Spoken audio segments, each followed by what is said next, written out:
یہ مت سوچیں دعوت میں حق بات کہنے میں، کیونکہ وتواصوا بالحق کے ساتھ وتواصوا بالصبر موجود ہے۔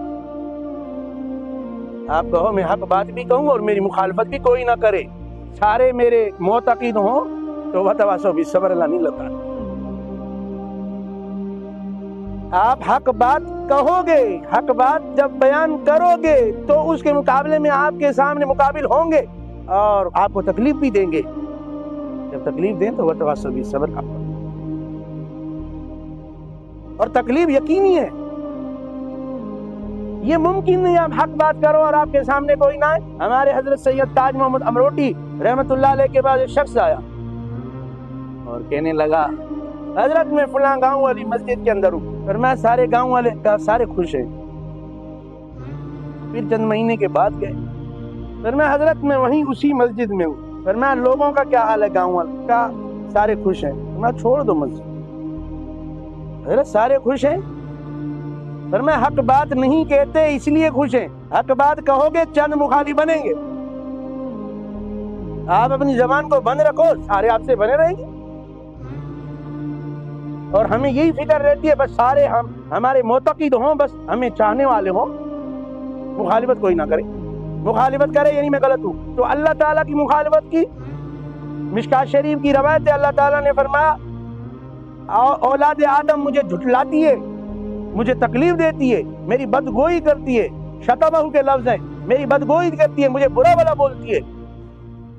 اولاد آدم، کیسے اولاد آدم نے آپ کو جھلایا؟ میرے لیے کہتی ہے کہ میری اولاد ہے، میں باپ ہوں، میری اولاد ہے۔ اگرچہ اللہ تعالیٰ تاثر سے پاک ہے، انفعال سے پاک ہے، اثر قبول کرنے سے پاک ہے، لیکن پھر بھی اللہ تعالیٰ کو بھی ہمیں سمجھانے کے لیے اللہ کو بھی برا لگتا ہے۔ لوگوں نے تو اللہ تک کو نہیں چھوڑا۔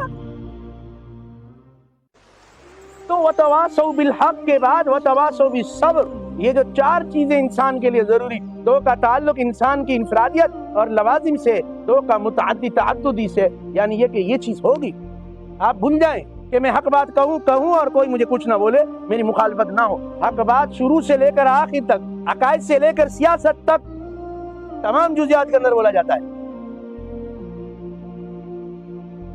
صرف عقیدہ نہیں، ایمانیات نہیں، عبادات نہیں، صرف اعمال نہیں، معاملات نہیں، معاشرت نہیں، سیاست، معیشت، اقتصادیات، آپ اپنے نظریات بیان کرو گے، آپ کا مخالف ہوگا جو آپ کے نظریات کے سامنے ہوگا وہ آپ کی مخالفت کرے گا، کیسے بھی کر کے کرے گا، اور آپ کو میری مخالفت کوئی نہ کرے ممکن ہی نہیں ہے ایسے۔ آپ کے نظریات کی مخالفت ہوگی، جو آپ کے نظریات سے موافق نہیں رکھے گا وہ مخالفت کرے گا، یہ تو شروع سے چلتا ہوا آ رہا ہے۔